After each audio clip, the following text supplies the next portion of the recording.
देखिए, selection board को nodal agency बनाया है, सिलेबस जारी कर दिया गया है। अब वो अपने शेड्यूल के हिसाब से कब एग्जाम करा सकता है, वो आगे की प्रक्रिया वो करेंगे। तो जल्दी मैं समझता हूं कि इसकी विज्ञप्ति जारी होगी। लेकिन चूंकि वो कर्मचारी चयन आयोग को देखना है कि कब उसकी एग्जाम, अपनी जो बाकी एग्जाम्स हैं उनके हिसाब से कब क्या शेड्यूल करें। विभाग की ओर से सिलेबस वगैरह? बिल्कुल, विभाग की ओर से कोई औपचारिकताएं कोई ज्यादा शेष नहीं है, छोटी मोटी है तो वो हम लोग पूरी कर देंगे। लेकिन हमारी तरफ से कोई डिले होने वाला काम नहीं है। नीट का रिजल्ट कब तक आएगा? तो माध्यमिक शिक्षा बोर्ड जो नोडल एजेंसी है वो ज्यादा जानता है। अगर कोई कोर्ट वोट में कोई नहीं रहा तो मैं समझता हूं कि महीने 1.5 महीने का समय ज्यादा से ज्यादा उन्होंने कहा था कि हम लेंगे। तो अगर कोर्ट का अभी क्या है मुझे पता नहीं, स्टेटस कोई स्टे तो नहीं होगा। सुनवाई नहीं हुई है, कल होनी नहीं, स्टे थोड़ी है, स्टे नहीं है। दो चीजें हैं। एक तो वो खारिज कर दिया कि जो ये बीजेपी वाले हल्ला कर रहे थे ना, ये कर दिया, वो बेकार हो गया, ये हो गया, उसको तो कर दिया। वो B.Ed L1 हो रहे के परिणाम के L1 हो रहे सिर्फ L1 ओनली L1 के। मैं समझता हूँ कि उसको एग्जामिन कर लेंगे और AG से राय ले लेंगे कि अगर उसके नहीं है तो वो क्या कहते हैं कि आप जारी कर सकते हो तो हम जारी कर देंगे। वो तो कोर्ट के अधीन ही होगा सारी चीजें। अगर कोर्ट उस दिन कहेगा कि इनको लेना है तो लेना है, कोर्ट कहेगा नहीं लेना है तो नहीं लेना। तो मैं समझता हूँ इसको हम एग्जामिन कर लेंगे, लेकिन हमारी तरफ से कोई डिले नहीं होना है। जब RTE में एडमिशन के लिए कोर्ट ने कहा है कि प्री प्राइमरी में एडमिशन दिया जाए, लेकिन आपने आज लोटरी निकाल दी, तो इसमें क्या रहेगा? कोर्ट को हमने रोका नहीं, इसलिए अब तो निकालेंगे। अगर कोर्ट का कोई भी आएगा आदेश तो उसका परीक्षण कर लेंगे। परीक्षण करने के उपरांत जो हमारे पास विकल्प होगा उसके आधार पे हम काम करेंगे। अगर मैंडेटरी होगा उनका आदेश मानना तो मैंडेटरी होगा तो मानेंगे।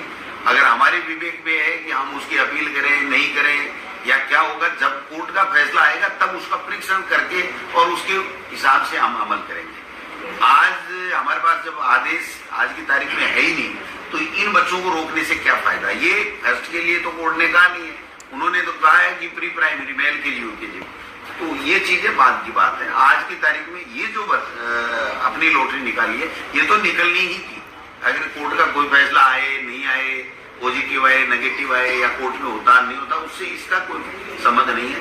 वो दूसरी दीगर बात है तो उसको हमें एग्जामिन करवाएं। मतलब स्कूल 50% के हिसाब से चल रहे हैं तो क्या सरकार पूरी क्षमता से खोलने का विचार करेगी? पूरी क्षमता से भी कोई दिक्कत नहीं है, देख लेंगे, एग्जामिन कर लेंगे। हमारी SOP क्या कह रही है? सर 50% है, लेकिन मंडली जी समिति का गठन किया हुआ है। कोविड के नए स्ट्रेन को लेकर सीएम साहब ने सरकार को तो केंद्र सरकार को बनाई कहते हैं, मानते हैं ना। केंद्र सरकार माने तो केंद्र सरकार को पहले भी चेताया था राहुल जी ने, तो पहले भी नहीं माने थे। आज भी हम तो चेता रहे हैं, बता ही सकते हैं भाई, देश के प्रधानमंत्री हैं तो कह ही सकते हैं कि ध्यान रखिए मोदी जी, ध्यान रखिए। केवल भाषणों से पेट नहीं भरता, काम करना पड़ता है। तो हम तो कह ही सकते हैं।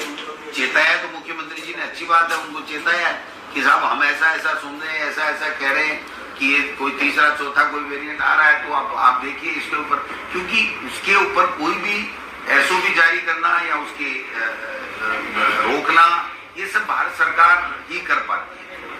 स्टेट्स को तो भारत सरकार की SOP पे निर्भर रहना पड़ता है। बोर्ड की ओर से स्टेनोग्राफर जो भर्ती हुई थी उसमें भी ये कहा है कि रिवाइज रिजल्ट जारी किया जाए। 12 गुना जो पास के लिए वो ठीक नहीं है, लेकिन 3 दिन हो गए कोर्ट का ऑर्डर आए हुए। किस चीज के लिए? स्टेनोग्राफर राजस्थान कर्मचारी चयन बोर्ड की ओर से आयोजित करवाई गई। मेरे संज्ञान में नहीं, मेरा मामला नहीं है। मेरी तो शिक्षा है अभी देवस्थान पर्यटक है, इन तीनों में कोई चीज हो। तो एक सवाल था, अभी पिछले दिनों CM साहब ने घोषणा की है कि रिक्त पदों पर कार्मिक और वित्त विभाग की मंजूरी की जरूरत नहीं है। 23 सितंबर 2011 को भी एक आदेश आया था, 10 साल तक वो आदेश ही अमल में नहीं है। किस चीज के लिए? कि रिक्त पदों पे, किसी भी विभाग में रिक्त पदों पे, चाहे शिक्षा युक्त मान लो, उन पर कार्मिक और वित्त विभाग की अनुमति की आवश्यकता नहीं है। 23 सितंबर 2011 को भी एक ऐसा आदेश कार्मिक विभाग ने निकाला था, लेकिन आज तक उस पर अमल नहीं। देखिए, जो वित्त विभाग मुख्यमंत्री जी नहीं, वो वित्त विभाग के द्वारा एक परिपत्र जारी हुआ है कि अगर किसी विभाग में कोई पद खाली है, स्वीकृत पद खाली है, तो उसके अगेंस्ट में आप इस तरीके से सुविधा